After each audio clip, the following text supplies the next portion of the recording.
Well, hello, everybody. Good afternoon, good morning, good evening, wherever you are in the world.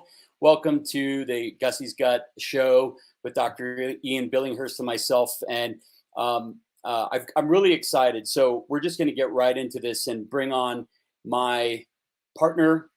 We have a little bit of, I'm going to just really quick, I'm going to take myself off and I'll be right back because I am delayed and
hello, everybody.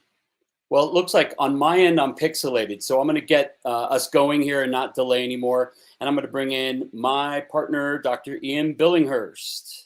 Good morning, Rob. There's definitely something going on with the link between your actions of the mouth and the words coming out. But hey, as long as we can hear you, that's fine.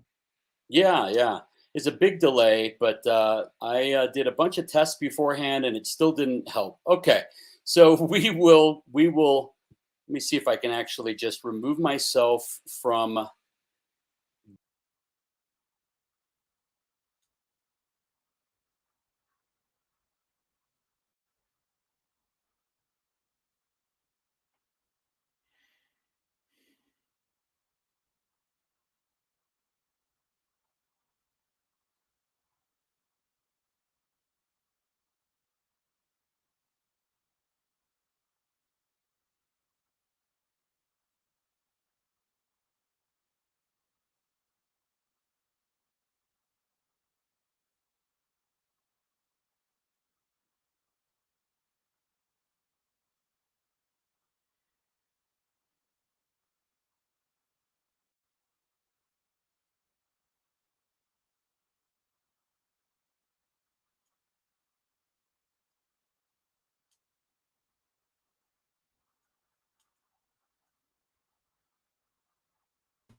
Hey guys, did the intro not work?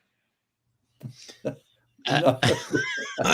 Oh boy. Okay. So I'm sure it was very good. yes, exactly. Ladies, if I must say so, it was very good. So ladies, okay, now that Steve's on the cam, Dr. Marsden, welcome. But I want to just do a really quick intro. Dr. Steve Marsden became a holistic veterinarian in 1988. He has a doctorate in naturopathic medicine. He's a master's of science in Oriental Medicine. He wrote this amazing book called Manual of Natural Veterinary Medicine, Science and Tradition. He's a formulator. He's a lecturer. He's one of the best, most well-known veterinary Chinese herbal medicine masters worldwide. So, ladies and gentlemen, please welcome Dr. Steve Marsden. Hello. How was that? And welcome from me, Steve. Good. I'm very honored to meet you. I'm honored to meet you. I just you've been doing this a lot longer than I have, and achieved a lot more fame doing it. So it's great to meet you.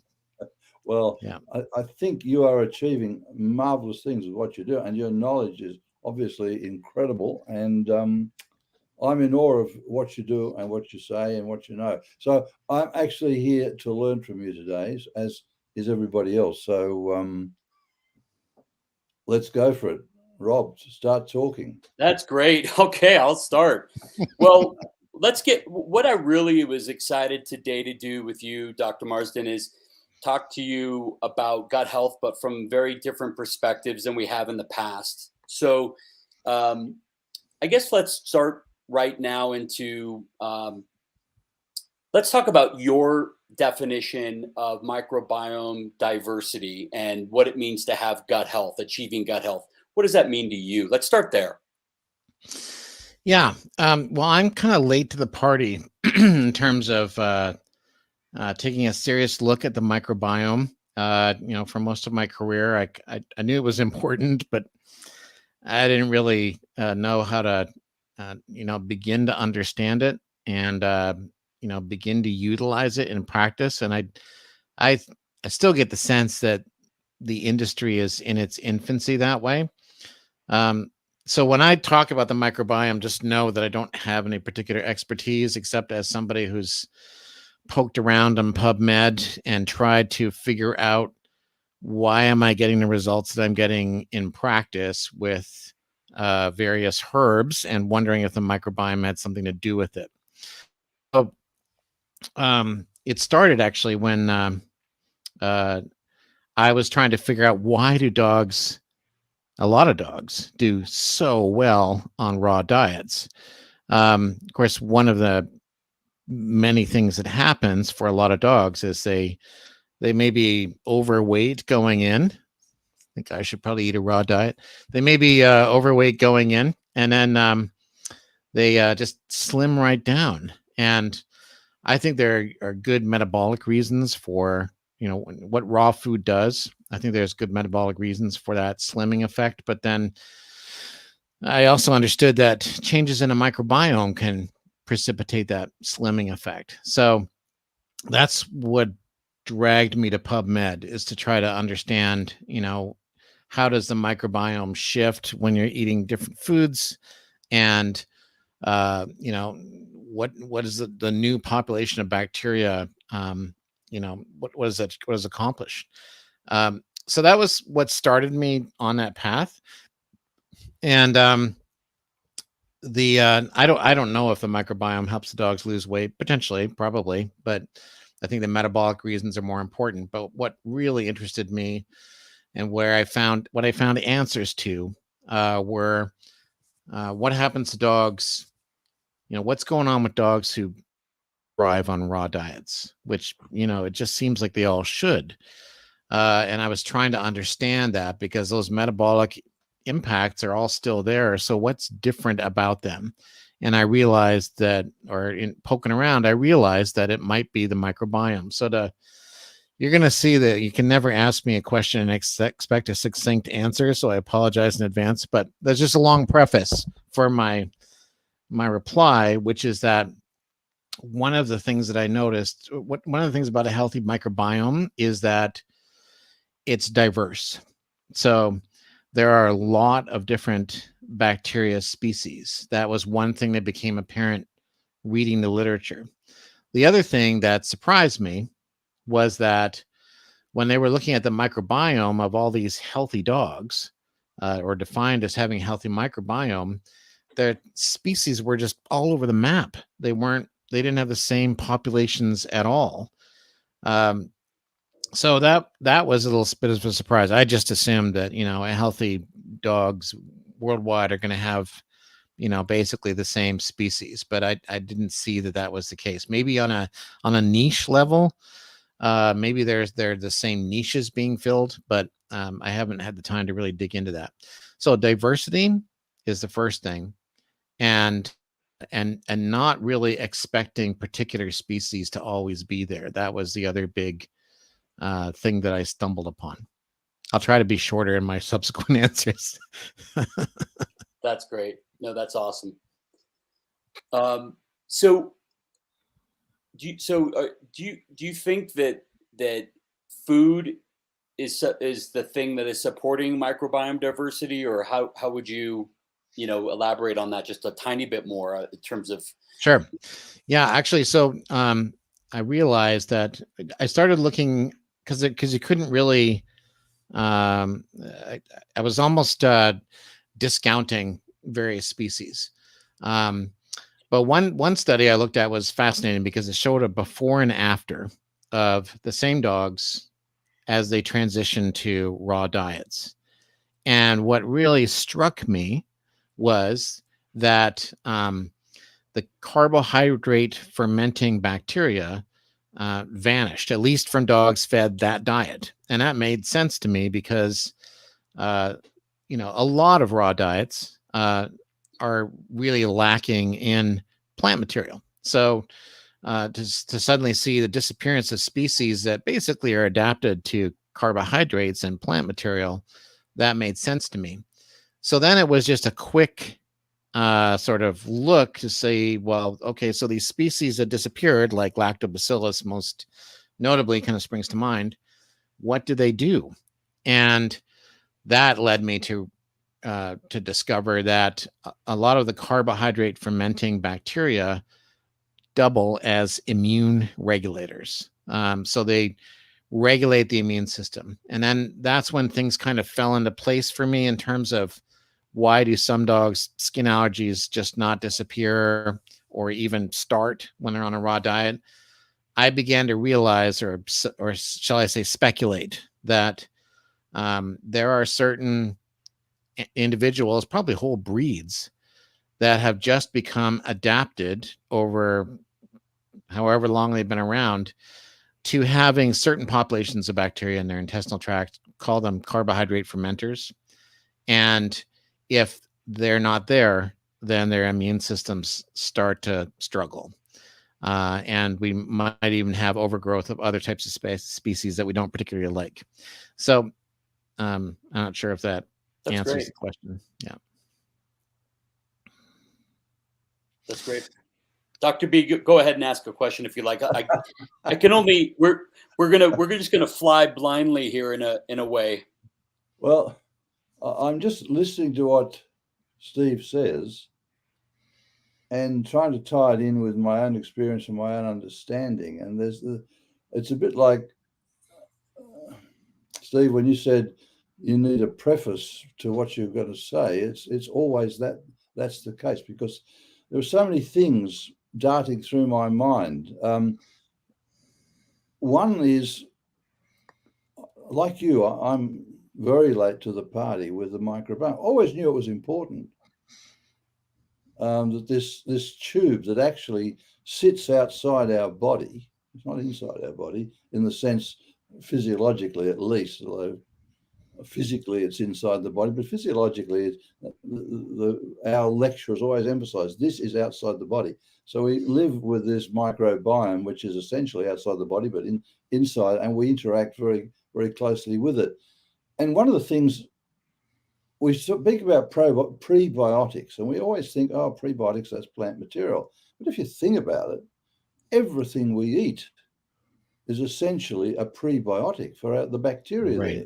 So whatever it is in that raw diet that you're feeding is going to determine what bacterial species are there. Because if you're feeding, if you have a herd of elephants and you're feeding meat only, that herd of elephants is going to disappear. Simple. Right. Yeah. If you've got a herd of, let's say, I'm going to say, use the same word, a herd of jaguars, and you feed them grass only, those jaguars will disappear. It really is that simple. And so we have a situation there. But regulation, that's an interesting word. How do they regulate it? To what extent is this an epigenetic effect? To what extent has the genes, get the English right, boy, have the genes changed in response to the genes of the animal now, in response to the enterochromaffin cells, for example, in the gut? To what extent have they changed in response to the changing diet over the last, say, 10 or 15 generations? Or is it just an epigenetic change? I suspect it's more that. So basically, my premise has always been to look at it from a very simplistic point of view. And I go back to Professor Dobzhansky, nothing in biology makes sense except in the light of evolution. How did we evolve? We evolved eating certain foods. So eventually, there is going to be this relationship between the diet and the host and its genes, where there's a status normal, and that equals health. But some dogs that don't respond well to raw, was it because the raw was badly formulated, or was it something of the effect that you mentioned? I don't know the answer to that. Yeah, I didn't really find that there was a particular brand that was always bubbling to the top as problematic. So, but I don't think I'd have to go back through various records and sort of see. But when that Ask Dr. Steve Facebook, when people are talking about how they tried raw for their animals' skin problems and it hasn't improved, they're never always feeding the same food. So I had to look beyond simply brand and balance and wonder if there's something more deeply fundamental going on. The other reason, and just to kind of ride on your coattails a little bit, just follow up on a comment you made there. The other reason why I felt like it was probably more just the format of the food that was impacting the biome is because we see that with kibble. So one of the things that's true of virtually all kibble-fed dogs is their microbiome diversity is much lower. So they don't have anywhere near as healthy a microbiome on kibble-fed diets. And again, it's not related to certain brands. It's a function of being a highly processed diet. So that made me think in terms of format and on a very large scale as opposed to particular brands. But in hindsight, I guess it kind of makes sense in a way that we'd have certain dogs that have a teensy bit of carbohydrate dependence, because if we look at dogs not as sort of domesticated wolves, but as or recently domesticated wolves, but as animals which have lived in association with us for thousands of years, and humans certainly eating plant materials during those times and probably sharing it with their animals, you could see how a carnivorous animal maybe at one time was obligate but became facultative. They, at one time they were wolves per se, eating maybe just a few berries and the small amount of plant material from the viscera of their prey, but then that over the course of thousands of years they just evolved to make better use of plant material in their digestive tract. But I think that the modern kibble industry it goes way too far the other way and looks at things in terms of just like protein and carbohydrates and vitamins and minerals, and a very reductionist view of nutrition. So too much talk about nutrition, not enough talk about diet is really, what I think is going on. Too much talk about nutrients, not enough emphasis on food, and particularly what the animal actually evolved to eat. And of course, evolution, I'll touch on what you just said, evolution continues today and it's continued. I look at, I think it's, can't think of his name now. He wrote the book called Dogs, and he spoke of how wolves evolved into dogs, and particularly over the last 15,000 years on the rubbish heaps of mankind.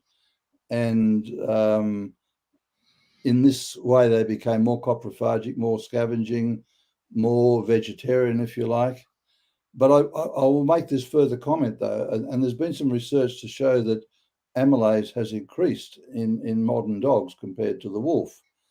And that's become a rationale for some people to feed more carbohydrates, particularly soluble carbohydrates.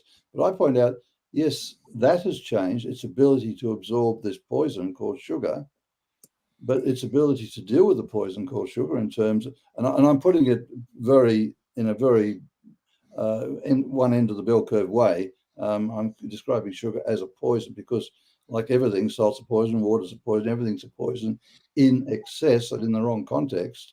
But like a weed is a plant out of place. So sugar, in the context of a dog who's able to digest more of it, and if we accept sugar causes damage by glycated end products, by raising insulin, and by actually just and by a variety of means related to those things causes inflammation, then this ability to take in more sugar because it's got more amylase produced by its pancreas because of an increase either epigenetically or genetically in the number of amylase genes that are activated. What's the word? Sounds good. Because we're producing amylase, we're digesting more starch, we're turning it into sugar more easily, and we're causing a problem. And that's the way I look at it. Yeah, I think we have a lot of pet foods on the market that an animal can survive on, and we've forgotten that the goal here is to thrive on. And so dogs, like humans, can survive on a tremendous amount of things, but to thrive, they need some parameters, and or the diets need to be within certain parameters, I think.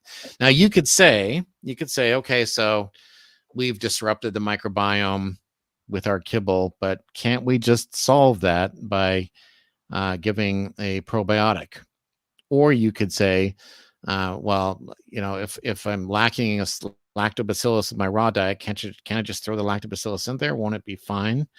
And I would say, no, you need a food source to sustain the species that you're adding, number one. And then number two, the other thing that I think you need is a strong immune system at the level of the gut mucosa. So I kind of liken it to going Christmas shopping, and you're driving through a parking lot trying to find a space and you just can't. And so you give up and you go home. And you're, it's another year of shopping at the local drugstore for your family. So I think that's what happens with a lot of probiotics. They get dumped into a body. They flow through. Number one, they don't have the food to sustain them. So really we need to be giving the probiotic with their preferred food source, like a fermented freeze-dried product where you have the probiotic or you have the bacteria and the food source all in one, like you guys are associated with. You need that. And you also need the body to be able to create a space for the healthy bugs to land in. And I think that's lacking in a lot of animals, because if it wasn't, they wouldn't have an overgrowth of the wrong kind of bacteria and leaky gut, etc. So we're giving probiotics to animals that really don't have the ability to necessarily make good use of them unless they have some sort of immune stimulation going along with it. So that's a supposition or a speculation of mine as well. I haven't really heard many people talk about that.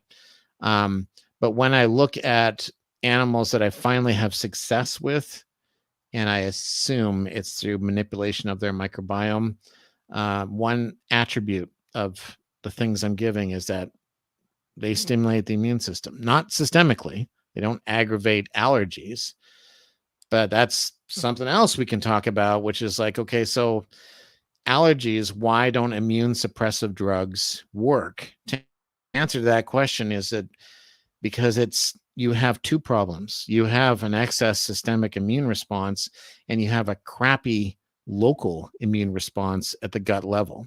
And if you just give an immune suppressant, yeah, you'll for a while quell your allergy symptoms, but you will also perpetuate the problem inside the gut by weakening the immune system inside the gut. So this is kind of the schema that I've kind of cobbled together. And as I say, I can't tell you that it's right. I look at it as a Stephen Hawking looked at things, where he basically said, he called it model dependent realism. In other words, if you have a model and you apply it and it gets results, then as far as anyone's concerned, it's real. So I'm going with that. I actually 100% agree with that, Steve, because all of our science is reductionist. We look at things in isolation. We look at probiotics in isolation. We look at diet in isolation. It's actually a whole system. It works together. And this is where I've come in and said, well, we have to look at how did this whole thing evolve, because it evolved together. And if we can somehow mimic that evolutionary milieu, in whatever way, and look at all aspects of it, it's a holistic. And I don't mean holistic in the sense of holistic vets. I prefer the word WHOLISTIC as opposed to HOLISTIC. So we've got to look at the wholes, and it's system-wide. It's a system. It's a model. That's what we. And the cybernetic complexity of a model is beyond our understanding. We can't even get computers that can work out all the relationships between all the pathways, metabolic pathways in an animal. And then you've got to figure in the metabolic pathways of all those organisms that live in concert with us and are actually part of us. My goodness, that's an impossibility. And we can do all the studies we like as reductionist isolation studies, but they're not going to give us the answers we need. And that's why my mantra has been, look at the wholes. And there is no doubt from just the brief work we've done with Gussie's gut and the results that have been achieved, that throwing in a wonderful food with a diverse population of organisms and based on real food does have beneficial effects. And my mantra then, of course, is, well, let's go the whole hog. Let's feed a properly balanced raw food diet. And that's not necessarily something made by any manufacturer. And I notice you've been looking at manufacturers' food, but something properly balanced, locally made, seasonal, with understanding the principles of evolutionary nutrition, and then throw in the right bacteria. And boy, you got a powerful combination, but it's a model-based system, like you said. Yeah. And it's absolutely, I 100% agree with you. The people, unfortunately, the conversation has been steered the other way, where so for example, a lot of people, I tell them, if you can't afford raw and I'm telling you not to feed kibble, just make your own. Well, that throws a lot of people into a tizzy, because they and I think the veterinary profession has done people a tremendous disservice here, and probably they did that disservice because the pet food industry told them to, but they've essentially said every mouthful must be 100% balanced and don't change the diet one iota. And people do change the diet and their dog gets sick and they go, my God, my veterinarian's right. And so people get in their heads about, I don't dare make my own food for my dog because I can't be sure it's going to be balanced. Meanwhile, they're feeding themselves and they're not eating Purina human chow.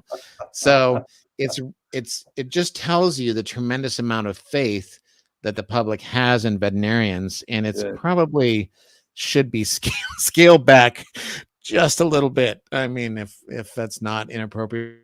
So let me get you.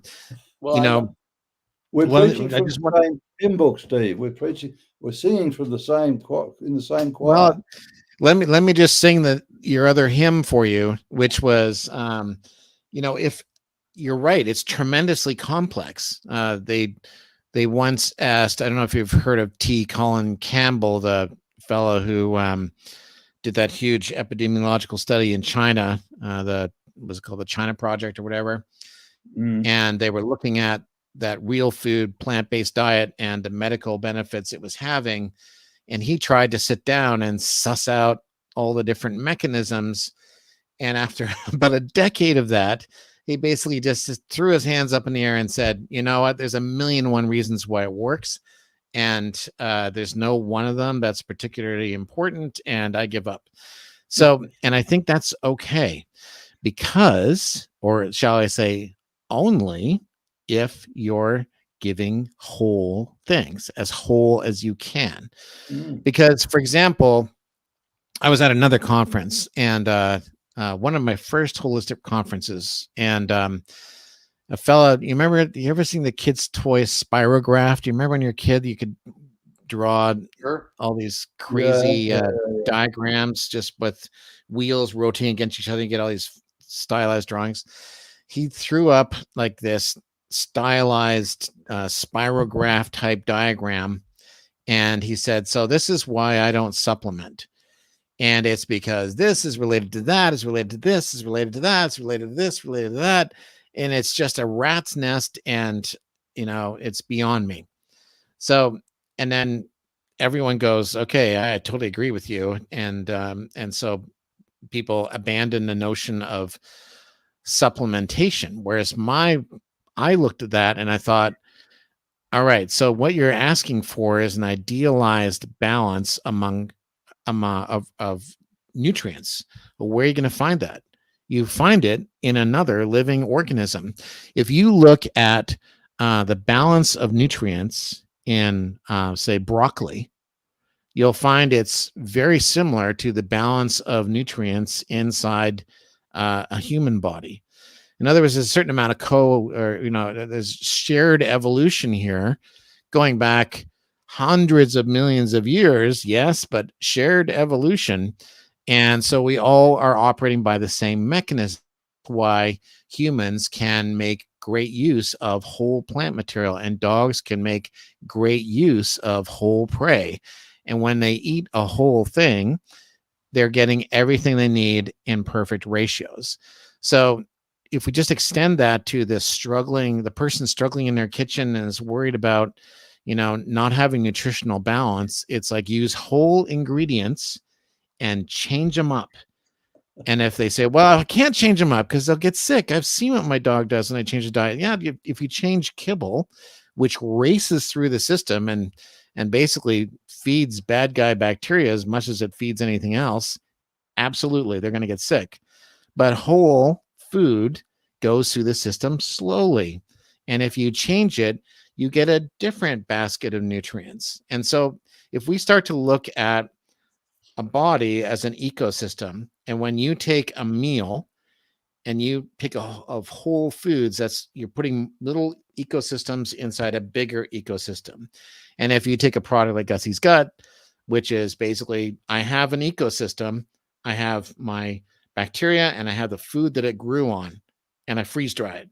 That's another whole complex ecosystem that's going into that body. You're just going to make better use of it. But as soon as you're starting to kind of dissect things out and manufacture something in a lab and dump it in the system and expect good things to happen, they don't, because then the spirograph wheel becomes operative. Could I throw in another layer on top of that, Steve? Yes. And the most important word for everybody out there here is homeostasis. And the point I make is this: that over evolutionary time, that's exactly what bodies have done. They've worked with real foods. They haven't worked with this concocted, heat-generated, full of carbohydrate foods that is not biologically appropriate for a dog who has never eaten that way before, so his genes aren't adapted to it. But in the homeostatic situation, no meal that a dog over millions of years has ever been complete and balanced. Balance is achieved over time in the evolutionary sense. And the other thing that goes on is this: because it's working with real foods, it will extract, if there's just a small amount of what it needs in that particular food, it will extract everything that it needs from it of that small amount. But if there is too much of something, if it's real food, it can discard. The body discards by a process of homeostasis that we don't understand what it doesn't need. And this is what we see, for example, in the poo, the easiest word for feces, droppings, fumets, as King Pellinor used to say, but that's another whole story of King Arthur and all that. But in the poo in the backyard, it goes white. Why does it go white? Because the dog has discarded the calcium from the bone that it didn't need. It's homeostasis at work. And it's wonderful because we can depend on that by feeding real food, balance it over time. The dog's body will take it out. And I even have the belief, in the same way that fasting is beneficial to us, that having each meal complete and balanced may not be beneficial to us because we didn't evolve that way. So I take this really simplistic view. I look at the science that says this, that, and the other, and I look at it, is this backing up evolution? And, you know, I always find it does. And that's, I believe, what you're talking about. Well, how could we have dogs today if the only way they could have gotten here was by eating a complete and balanced meal every day? It never would have happened. Humans would never, nothing would have made it on Earth. There must be a system, you know, where you could eat something one day and it's too much of it, but then you don't have it 3 days later, and yet still you can somehow draw on it. And, you know, veterinarians, at least, you know, and granted, I've been a vet a long time now, but when I was taught in school, it was, okay, well, you know, B vitamins, you just pee them out, you never store them. So you're always going to need to take your B vitamins. Protein, there's no storage pool for protein. So you need to always have protein. And they had this notion, yeah, but certain things weren't. And so they always had to have them. Otherwise, you know, the system falls apart. Whereas, of course, we have amino acid storage pools. It's called muscle. And we're constantly catabolizing, anabolizing, just kind of building muscle, taking it apart, building it muscle, taking it apart. And B vitamins, we do store B vitamins. It takes years, for example, for somebody who goes into veganism and then doesn't supplement themselves with B12. It often takes years before they run out of B12 because we do store B vitamins in our liver. So the pet food industry, I find, is based on very outdated concepts. That it's disturbing to me that those concepts really have not changed in the past 40 years or so. And because our understanding of nutrition, our understanding of physiology, of pathophysiology, it's radically different than it was 40 years ago. But our tools, kibble, steroids, and immune suppressive drugs, non-steroidals, and antibiotics, same stuff. It's disturbing. You know, it's been decades and nobody's doing anything different. You want something different, you need to go to the plant realm, and you need to go to real foods, and then you have your pick suddenly of all these physiological effects that you can achieve. It's fantastic. Steve, what would you say about dogs that are having trouble with raw, and what does that mean to you? So you have all the metabolic benefits of an unprocessed, whole food, real food, fresh food diet. Those are all still operative. So there's something that's missing. And what I began to realize, or what I speculate is missing, is just that subset of bacteria that are reliant on soluble fiber and fermentable carbohydrates, which don't have to be sugar, that even though, you know, it's beet pulp or whatever that they use in processed dog food. So they are essentially adding sugar. It doesn't have to be. It can be fruit. It can be vegetables. It can be legumes. It can be a small amount of cooked whole grains. There's a lot of different carbohydrate sources. And of course, fermentable, no better way to get a fermentable carbohydrate source than to start that was fermented. So if we add those species in, and ideally with the nutritional substrate that we know they thrive upon, because in case of Gussie's gut, that's how you create the product, then, and you supply foodstuffs. You need to supply, if the diet is just meat, then we need to have some nutritional complexity in there, in the form of plant materials, carbohydrates, fiber, etc. Not a lot. It's not like 50% of the diet, or it's probably more like 15 to, depending on the animal. And that's just me speculating again. But when we make those dietary shifts, then we start to see immune-mediated problems resolve, and we start to see shifts in the microbiome in which certain species are probably making metabolites which do us no good. So rheumatoid arthritis in humans is probably the most common example, where it's metabolites from a disrupted microbiome that are actually creating some of the arthritic tendencies, the inflammation, they're sparking some of the joint inflammation. I think that's happening roughly the same way in hip dysplasia and in dogs with cruciate tears. I'm certain of it. Wow. And you know what? I'm always conscious of sounding a little bit like a quack, but the latest issues of JAVMA, for example, sure enough, they've got Hills trying to jump on the microbiome bandwagon and Purina trying to jump on the microbiome bandwagon and saying that their stuff's good for the brain and good for the gut and good for the immune system. So I'm sounding increasingly less like a fanatic anyway. So that's a positive. So that's let me tell you the things that I think are linked to this. I think GDV and inflammatory bowel disease, hip dysplasia, cruciate tears, allergies, and probably a lot of behavioral issues in dogs. Some aggression problems, some anxiety problems. The microbiome is playing a central role.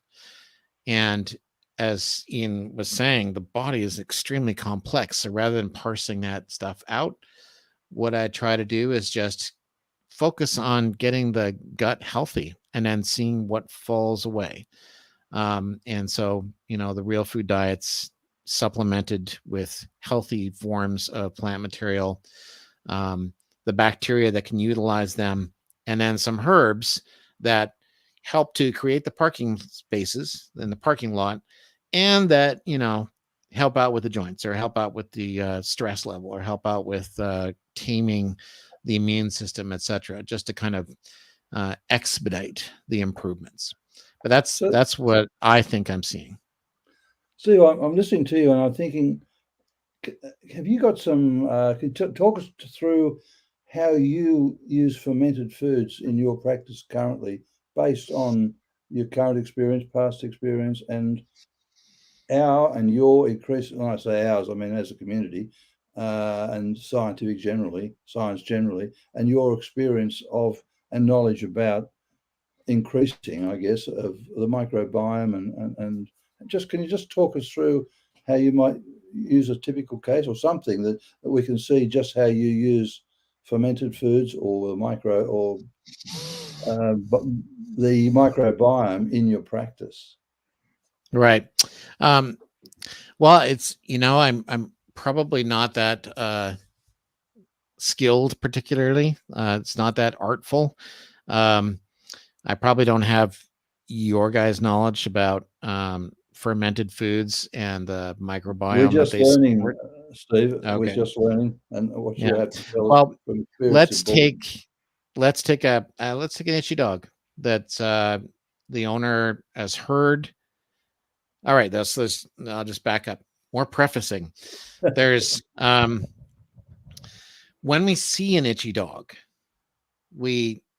a veterinarian automatically thinks, oh, the dog's allergic. Now they might say, well, it could be infectious, so they might try bacteria or antibiotics or whatever, or that kind of thing. But if they did a biopsy and it said lymphocytic, plasmacytic, perivasculitis or something, they go, I don't know what the hell that is. It sounds immune to me. So we look at a lot of itchy red dogs losing their hair, maybe with hives, and we say, oh, they're allergic. And so we immediately reach for anti-inflammatory or immune suppressive types of medication. Those are not symptoms of allergies. Those are symptoms of what is called the innate immune system. And the innate immune system has nothing to do with antibodies, T lymphocytes, B lymphocytes, etc. All the innate immune system is your ability to fight something off by essentially adopting a scorched earth policy. So, and this is directly facilitated by easy calories. And it should make sense to us that humans are killing themselves by eating a bunch of processed food and getting inflamed. Their arteries in their heart get inflamed, etc. They're getting themselves inflamed. Animals are suffering the same problems, and it is not a they're not broken. It's a clever system that is in the wrong habitat. The idea is, I think, that let's say it's 6 million years ago, and you and I are marching across the savannah, and we come across a great big glistening pile of sugar or whatever, whatever some source of easy calories, like, oh my God. So we're not leaving, right? Because 6 million years ago, food is a scarce resource. We're parking in front of our glistening pile of sugar. The thing of it is, so is everybody else. So in no time at all, you're going to have a bunch of 6 million year old troglodytes around our glistening pile of sugar. Now, is there a better situation to wipe out that entire little band than having them all congregate at the same time, at the same place around this food? And that was the only way you would get congregation, I think, back then, right? Was around a big food source. And they would stay and they would infect each other with probably some brand new microbe. And we'd all keel over from the 6 million year old version of COVID. That's essentially what happened in COVID.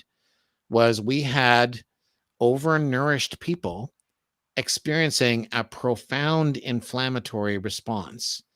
And it's the same thing that happens in dogs when they eat an easy source of calories, or cats, an easy source of calories like kibble. You can't get more easy calorie processing. So our bodies, knowing that one microbe could take us out, developed a profound inflammatory response that has nothing to do with the immune system and everything to do with the diet. And the hope is that this scorched earth policy would eradicate whatever new microbe was coming into our system. And it had, obviously there was a death toll from that kind of thing. And we did see that with COVID. Okay. So how do we minimize this death toll the next time round? We evolved an immune system that is not innate. It came along later, and it's basically something that's stimulated or actually learns, essentially. And that involves the antibodies and the lymphocytes. So, and that's where allergies come from, are those cells. Now let's take your modern itchy dog. The first thing that I'll do for the modern itchy dog is I take them away from the pile of sugar, and I put them on a real food diet. I make them work for their calories. I take away the ease of nourishment that comes from eating a processed food. A pancreas has almost nothing to do when it's confronted with kibble, because it just, in no time at all, it's broken down, it's empty, it's leaving the digestive tract, it's being assimilated. The whole pace of it is extremely rapid. That's where we get high glycemic index. That's why we get insulin spikes, etc. We take all that away by giving them real food diets. Now it's absorbed much more slowly. Now it goes through the system much more slowly. That is what facilitates diversity, that allows you to eat a whole bunch of different things, because it's all going through slowly. And if it goes through slowly, then bacteria aren't having a field day and essentially consuming the nutrients that come through so quickly, the body can't take it all in. And so the microbiome gets the rest, and it creates this disruption in species that we note when we see dogs that are fed kibble. So the first thing I'll do is I'll put them on a real food diet. I take away the pile of sugar. I subdue this innate inflammatory response. that is this innate immunity that is driven by the pile of sugar, and I see who gets better. And it's fast. It's very fast. These metabolic and inflammatory changes in response to being forced to eat real food. There was a study in Australia, actually, of Aboriginals. They all had type 2 diabetes. So for 6 weeks, they took them in the outback, and they said, for the next 6 weeks, you are going to hunt your own food. You're going to eat what you used to eat, or your forebears used to eat. And we're going to see what happens to your type 2 diabetes. All of them reversed their type 2 diabetes in 6 weeks, just from going back to eating native nutrition. So let's get the whole food diet. What's that? Surprise. Yeah, it's type 2 diabetes is a very reversible problem. It's entirely a product of the modern food industry. At any rate, let's say then there's going to be a lot of dogs that improve. Their skin problems just disappear because their innate immune system is no longer being driven by the pile of sugar. There's not a profound inflammatory response just brewing all the time because they're overnourished. And you probably get rid of at least half of the itchy dogs just by switching them to real food diet. Now, if you give them a bunch of rice in their dog food, that's not necessarily going to be helpful. I heard this message from Pitcairn when he was first getting started. Richard Pitcairn, I don't know if you know his name, but when I was first getting started, he was first getting started. So I took his courses, and his first little book, he put it out there, Pitcairn's Guide to Dogs and Cats or something. And he had all these recipes. And so I would try these recipes out, and my itchy dogs would stay itchy. And so I thought, okay, well, food has nothing to do with the itchy dog. But he had a bunch of carbs in his food. They were like half of it was rice or potatoes or something like that. So when we take a raw diet that's very low in carbs, and so then it's really slow to absorb and assimilate, you have taken away the pile of sugar. You have totally taken the rug out from underneath this innate immune system. Inflammation just gets completely chilled out, and you have these rapid improvements in dogs. It shouldn't be me telling us this. It should be, we should have figured this out a long time ago. One of the things that I remember hearing from you, Ian, because I've been following you for a lot longer than you've been following me. But was your approach to, or I think at one point you were criticizing science the way we just were, in terms of too much focus on nutrients, not enough focus on common sense, not stepping back, always being informed by some bias, right? So veterinarians are walking around with a massive amount of bias. And what I have said in a couple of articles on raw food is veterinarians are not scientists, because if they were scientists, the first thing a scientist would do is not go, is there bacteria in the food? The first thing a scientist would do is go to an owner and say, are you like the 90% of people that know there's bacteria in raw meat? And they would say yes. And say, but you're feeding the raw food anyway to your dog? Yes. Why are you doing that? That's what a scientist would say. They would want to know what is obviously the tremendous amount of benefit that justifies a risk that everyone is aware of. You don't advance science at all to say, look, I found bacteria in raw food. That doesn't help at all. And anyway, the numbers are low anyway. A scientist would say, why? What are you getting from it? That should have been the first question that scientists ask, and it has not yet been asked.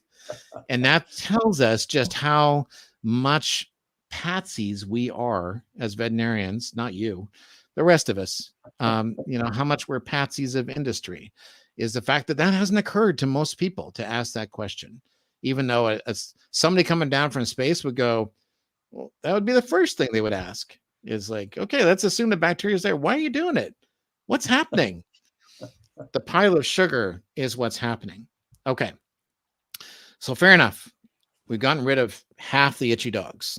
Now we have the dogs that are surprisingly not improved, despite the pile of sugar being taken away.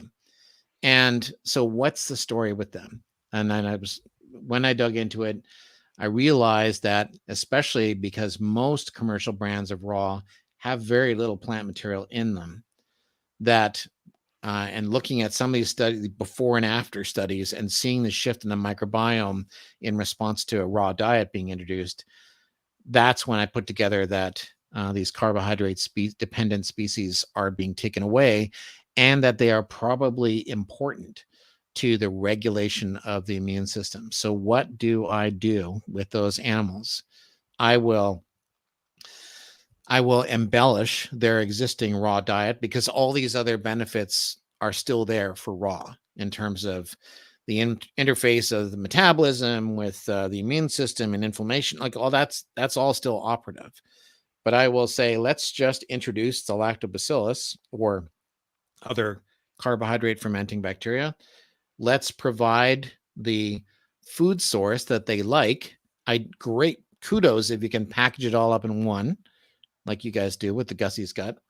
And the other thing I will do is I will add a herbal formula. My favorite herbal formula for dogs with this raw resistant itch, and which I now know is truly the immune system that's operative, I will use a formula, if it's not inappropriate to say, called Cesarex, that from Gold Standard Herbs, that I created for Gold Standard Herbs. Because what does it do? It's just a Chinese herbal formula. It's made of two Chinese herbal formulas. One's Minor Bupleurum, that's been around for 2,000 years, and one is called Four Materials Combination, or Se Wu Tong. That's been around for like 1,000 years. I just, said, hey, put them in one bottle and sell it. You're going to get a lot of itchy dogs better, and they get better. What does it do? A lot of things.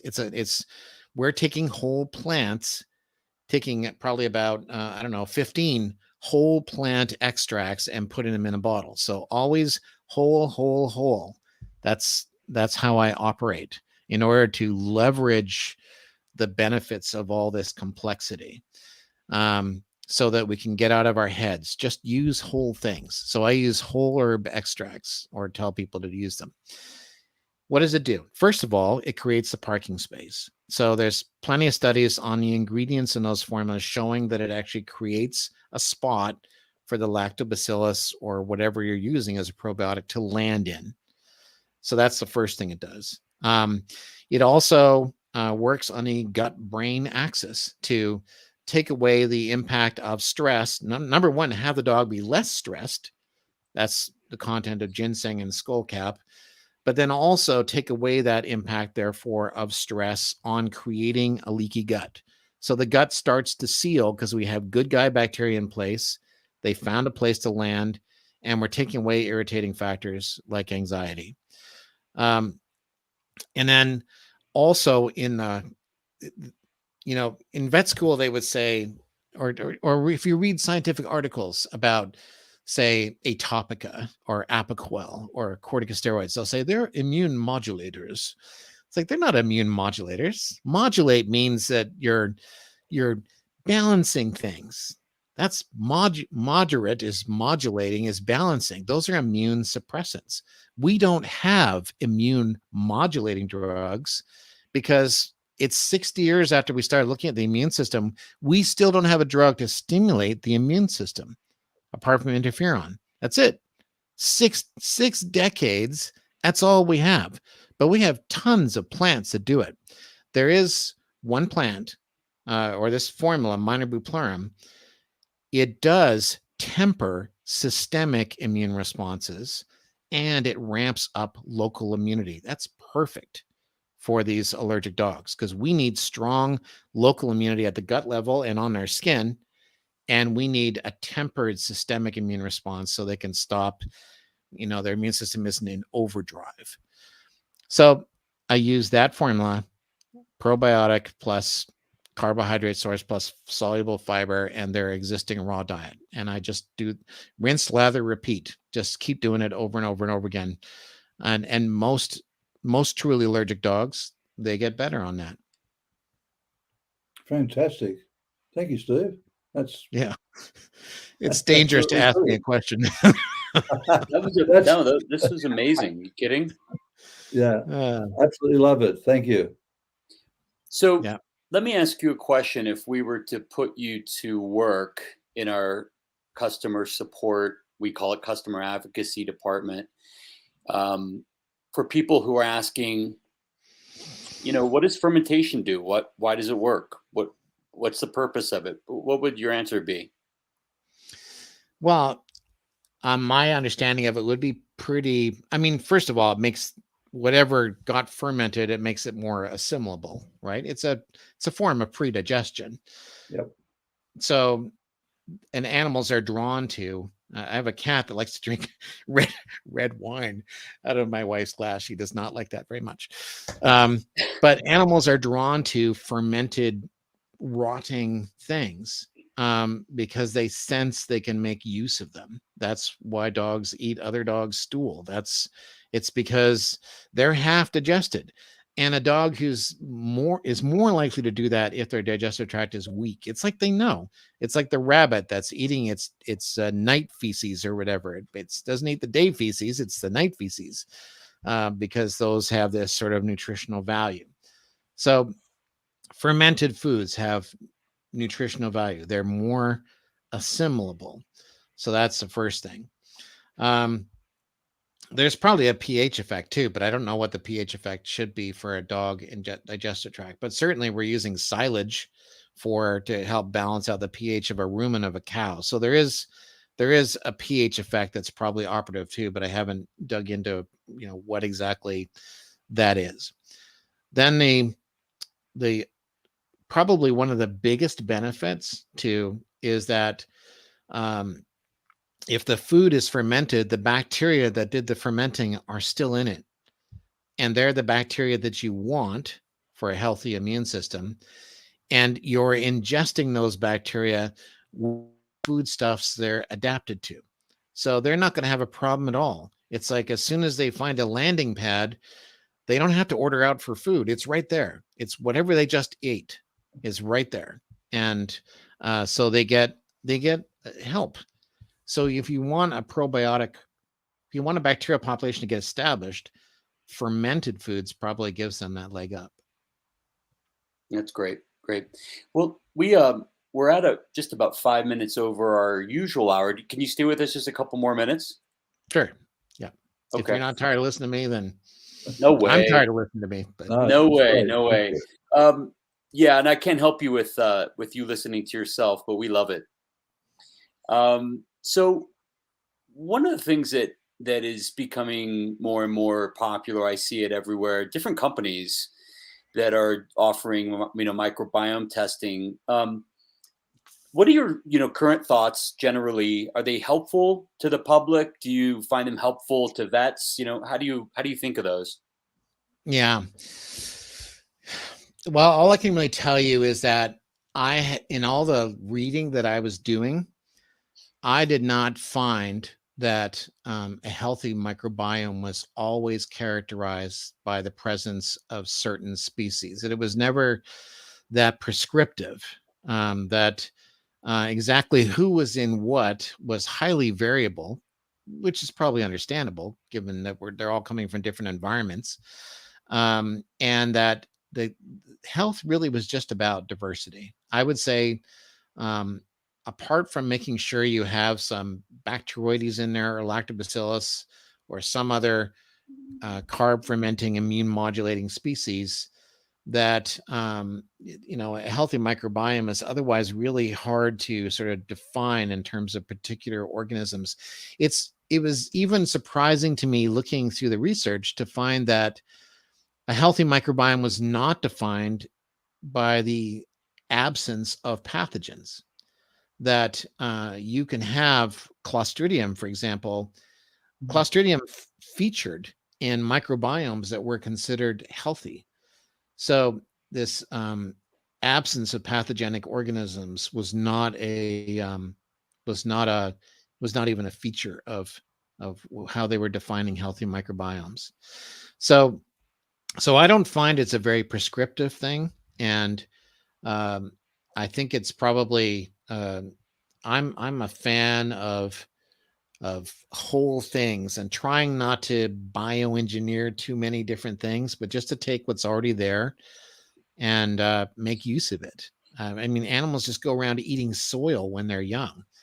What's interesting is a lot of these allergic dogs that I've talked about, the truly allergic dogs that, it's not just a big white pile of sugar that's their problem. It's disrupted their immune system, and the immune system disrupted because apparently they have the wrong species. Eat soil. They go out and snack on soil from plant pots, etc. It's like they know there's a microbiome issue and they're trying to address it. So I think that it's always going to be easier to solve complex problems with complex solutions. So when I talk about lactobacillus, I don't even mean only lactobacillus. I just mean it should figure prominently. And if you could have a community that's of organisms that have already been kind of living together and that themselves constitute a little tiny balanced microbial ecosystem, I would bet that supplement would work better than just cultured lactobacillus from a lab. That would just be my take on it, because you have I understand the body is very complex, but rather than that befuddling me, instead I just say, great, it's a complex ecosystem, and the solution is complex treatments, things with complex effects. So whole foods, can't get more complex than that. Whole herbal extracts, can't get more complex than that. Multiple plants that traditions have taught us to use together for maximum benefit, can't get more complex. Like, to just layer stuff in. A healthy ecosystem is defined by its species diversity. A healthy body is defined by probably the sheer number of chemical compounds that are in there interacting. When we eat processed foods, we're eating tiny little bags of chemicals, of lots of chemicals, but just tiny, very little diversity. And slowly, I think they kind of cripple our systems. Our bodies become less diverse, and they become more unstable. There's a physicist, I know you got to leave, but there's a physicist called Fritjof Capra. I don't know if you've heard of his name. Fritjof Capra, CAP. One of the most fascinating books I've ever read was called The Web of Life by Fritjof Capra. And it takes a good hard look at the science of complexity as it relates to biology. And I put down that book finally understanding why these whole things work better. That's beautiful. No, I mean, I'm getting loud and clear this concept, and you've articulated it beautifully. And complex problems being taken care of by complex solutions. And you've said that whole foods are the most complex of them all, which I think is brilliant. And you said that if we look at each individual food, you use the example of broccoli, is perfectly balanced in being itself. So if you use a whole piece of broccoli, then you're getting its absolute perfect balance for it. And you're bringing, and this is something that makes a lot of sense to me. By the way, I had many years ago, I had a yellow lab named Owen, and he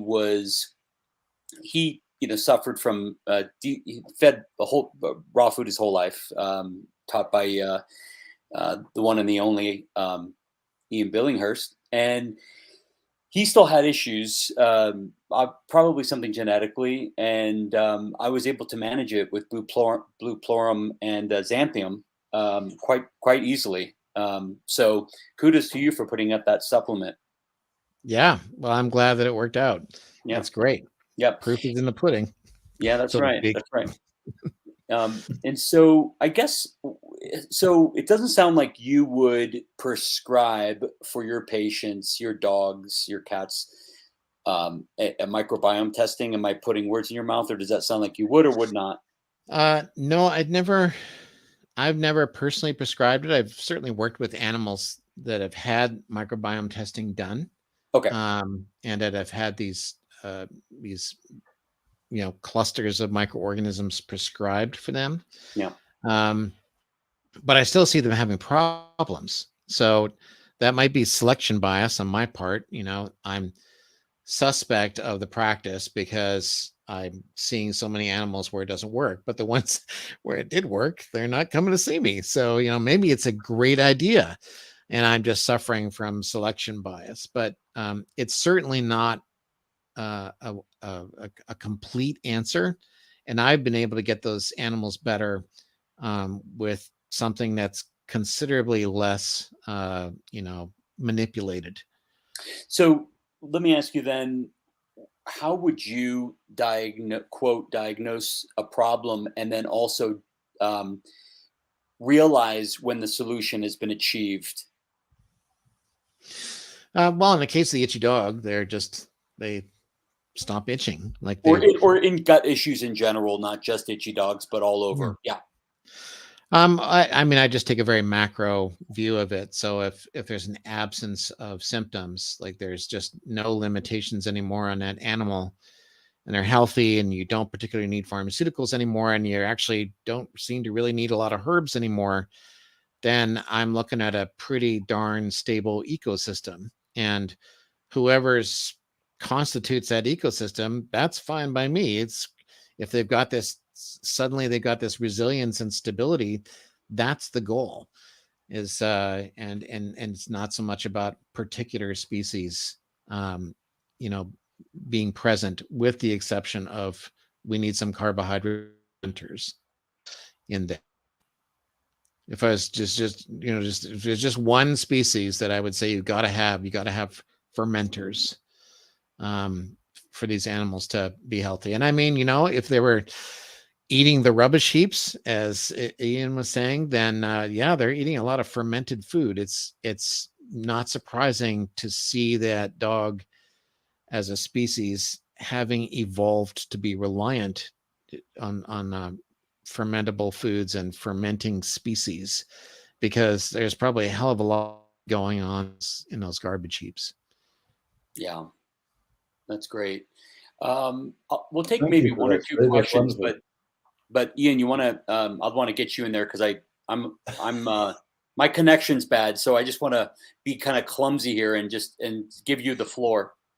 Oh, no, I think Steve's had the floor and he's done a wonderful job. All I say is, he says, Steve's been talking about complex solutions for complex problems. Of course, it is simplicity through complexity, because the simple answer is a complex product like food. And I constantly preach to people, if you know about the right foods to feed, you don't have to know about nutrients. You don't have to know all that complexity or even balance. As long as you're in the right ballpark, the dog's body will figure it out. But listening to Steve there, really, we know that a healthy dog at the end of the day must have a healthy gut. There's no question about that. And so we know that that dog has a healthy microbiome. We don't really understand what it is. And that's why Gussie's gut, for example, isn't based on prescribing bacteria. It's based on using the native bacteria that come with the plant. So this is a system, and then allowing them to ferment the food. And that's the way we're working. This is a holistic, it's an approach that is not dependent upon our science so much as dependent upon what has evolved, this complex ecosystem between plant and fermenters. And this, introducing this to a creature, the dog and the cat to some extent as well, obviously, that requires that.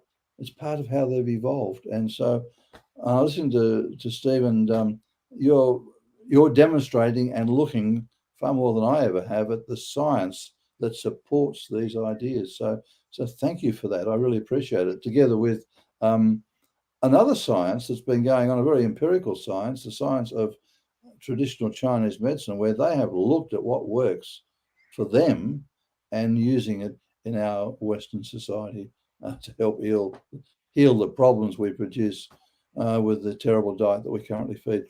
So thank you, Steve, for the work you do and for the knowledge you've shared with us today. I appreciate it enormously, and I'm sure the people out there do as well. So thank you. Oh, you're very welcome. I would not have thought that I would have anything to tell you that you didn't already know. So I'm happy to have been helpful.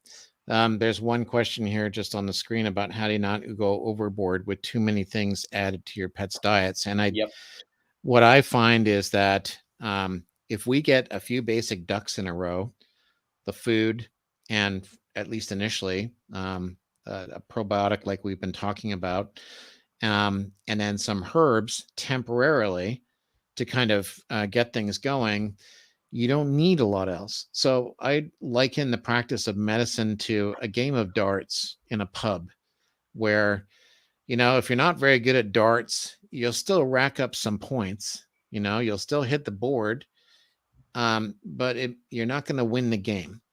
Whereas, but there's a tremendous amount of room on that dartboard, a tremendous amount of ways that you could rack up points, all of which will not win the game, but they'll be helpful, maybe. But there's a tiny little bullseye, and it can only accommodate relatively few darts.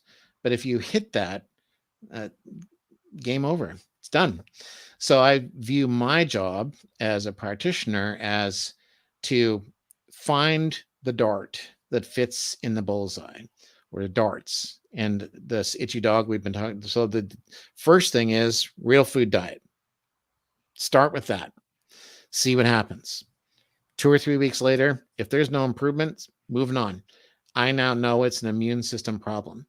So I go ahead and if the fiber and carbs aren't in there, I put them in there. I put a probiotic in there. Kudos if you can do it all in one package like you guys are doing. And then the final thing is just the dart that in one bottle does everything that I think needs to happen. It stimulates local immunity. It tempers systemic immunity. It actively resolves skin inflammation and blah, blah, blah, blah, blah. And it happens to be herbal formulas that have been used as a cluster for easily 1,000 years. So very time tested. And that's all I do. Everything else, if the owners say, what about this? What about that? It's like, well, if it helped, keep going. If you never really saw it help, feel free to stop. But just make one change at a time so you can learn. When an animal gets better from prednisone, what have we learned? Nothing. We have learned nothing. But that is the point of being ill. Plato said the unexamined life is not worth living. I would say the unexamined case record is not worth treating. In other words, if you can't learn, if the owner can't learn about their animal and what makes them tick and how to prevent it in the future, then it's all just a wasted exercise, I think. So what I do is I don't find I can. All I learned from getting better on hills is that, I guess I need to feed them hills. That's not education. That's marketing. But when you get something better on a real food diet, and then you start to dig in, why is this working? And why didn't it work? And when I added this bacteria, now it does work. What does that tell me? Now we're learning. And now you can, when you introduce these, when you get an animal better and you didn't use a slip, you just used whole foods, whole herbs, probiotics, something like Gussie's got, and they get better. Not only have you solved the problem, and not only did you, whatever it was that made you select those things, that rationale is true, but you also have treated your dog for the future. Like it's not as though the real food diet is just going to help the allergies. It's going to help everything. It's going to prevent cancer. It's going to prevent osteoarthritis. There's a zillion and one things that get better in the future because of what you're doing now. So when I'm teaching veterinarians to practice Chinese medicine, I tell them, you're not actually prescribing for what's going on today. You're prescribing for what happened in the past and what's going on in the future. If you can prescribe for what happened in the past, you will end up preventing the problems in the future. So there's this lack of temporalness to it. So I feel like it's kind of a muddied explanation, but we really do need to kind of understand that when you get things better using tiny amounts of thousands of compounds, then the only way that they got better is because you truly healed the animal. And if you know what healed your day, you know what is going to heal that animal for the rest of its life. If you get something better with prednisone, like, massive quantities of a corticosteroid and far, far higher levels than your system is designed to create itself, and it gets better, what does that tell you about the animal's future? Nothing, except that it might well get sick again, and you're going to have to go back to the vet and get some other bludgeoning instrument. So we need to look at medicine as an opportunity to learn and an opportunity to treat the future and not just to treat the present. So you should stop me. Steve, that was the basis of a book, Love Your Disease. It's keeping you healthy. Yeah. If you can get that disease better without resorting to a drug or a surgery, wow, you have accomplished a lot for yourself. Yeah. Exactly right. Thank you for explaining it. That's important. That was a beautiful way to end this really great show. I'm going to have to digest this for another couple hours afterwards. And I really appreciate your point of view. The way you're explaining things is really beautiful, Dr. Marsden. So I want to just call out your Facebook group that seems to constantly be super busy, and it's on Facebook. If you just type in Ask Dr. Steve DVM, it is a private group, and they'll get as quick as possible to you to approve you. And anything you want to say about the group? No, it's just that essentially the way it operates, it's actually a public group, but your posts have to be approved. And to post, you have to agree to some rules. But people can go on there and search. They don't have to actually ask about their animal. I've tried to kind of assemble frequent questions into topics, and you can read a half dozen posts that I think flesh out the topic relatively well. I'm hoping one day that there'll be a certain amount of body of information there that I can start to maybe take that information and collate it and codify it and maybe make handouts out of it, or maybe even a book or something. But for now, it's a resource, and a lot of people have probably already asked your question. So just go ahead and search it, and you will probably find a tried and true strategy for getting them better. And then the second thing that you've got there, Gold Standard Herbs, is, unfortunately, a lot of people can't access holistic medicine. You can certainly access real food. There's nothing standing in your way from accessing real food.